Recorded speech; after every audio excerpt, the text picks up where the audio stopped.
الله الرحمن الرحيم ألم تر إلى الذي حاج إبراهيم في ربه أن آتاه الله الملك إذ قال إبراهيم ربي الذي يحيي ويميت قال أنا أحيي وأميت قال إبراهيم فإن الله يأتي بالشمس من المشرق فأت بها من المغرب فبهت الذي كفر والله لا يهدي القوم الظالمين.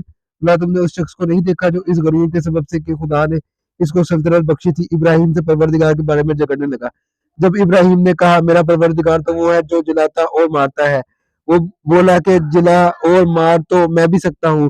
ابراہیم نے کہا کہ خدا تو سورج کو مشرق سے نکالتا ہے، آپ اسے مغرب سے نکال دیجئے. یہ سن کر کافر حیران رہ گیا اور خدا بے انصافوں کو ہدایت نہیں دیا کرتا.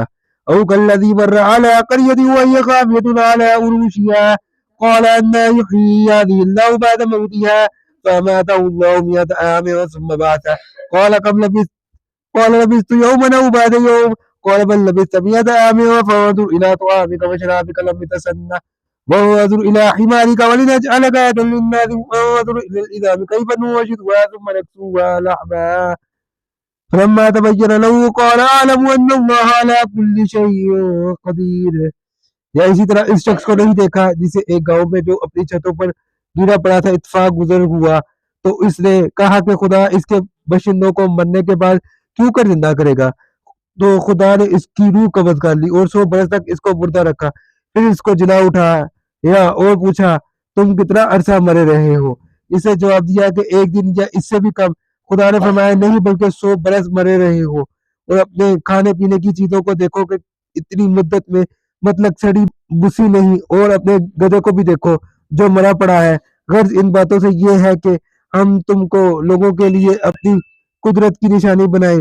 اور ہاں گدھے کی ہڈیوں کو دیکھا کہ ہم ان کو یوں کر جوڑے دیتے اور ان پر کس طرح گوشت پوست چڑھا دیتے ہیں. جب یہ واقعات اس کے مشاہدے میں آئے تو بول اٹھا کہ میں یقین کرتا ہوں کہ خدا ہر چیز پر قادر ہے. وَإِذْ قَالَ إِبْرَاهِيمُ رَبِّ أَرِنِي كَيْفَ تُحْيِي الْمَوْتَىٰ قَالَ أَوَلَمْ تُؤْمِنْ قَالَ بَلَىٰ وَلَٰكِن لِّيَطْمَئِنَّ قَلْبِي قَالَ فَخُذْ أَرْبَعَةً مِّنَ الطَّيْرِ فَصُرْهُنَّ إِلَيْكَ ثُمَّ اجْعَلْ عَلَىٰ كُلِّ جَبَلٍ مِّنْهُنَّ جُزْءًا ثُمَّ ادْعُهُنَّ يَأْتِينَكَ سَعْيًا وَاعْلَمْ أَنَّ اللَّهَ عَزِيزٌ حَكِيمٌ. اور جب ابراہیم نے خدا سے کہا کہ اے پروردگار مجھے دکھا کہ تو مردوں کو کیوں کر زندہ کرے گا، خدا نے فرمایا کیا تم نے اس بات کو باور نہیں کیا؟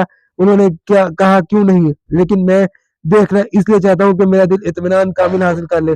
خدا نے فرمایا کہ 4 جانور پکڑوا کر اپنے پاس منگا لو اور ٹکڑے ٹکڑے کرا دو، پھر ان کا ایک ٹکڑا ہر ایک پہاڑ پر رکھوا دو، پھر ان کو بلاؤ اور تو وہ تمہارے پاس دوڑتے چلے آئیں گے. اور جانو کہ خدا غالب اور صاحب حکمت ہے.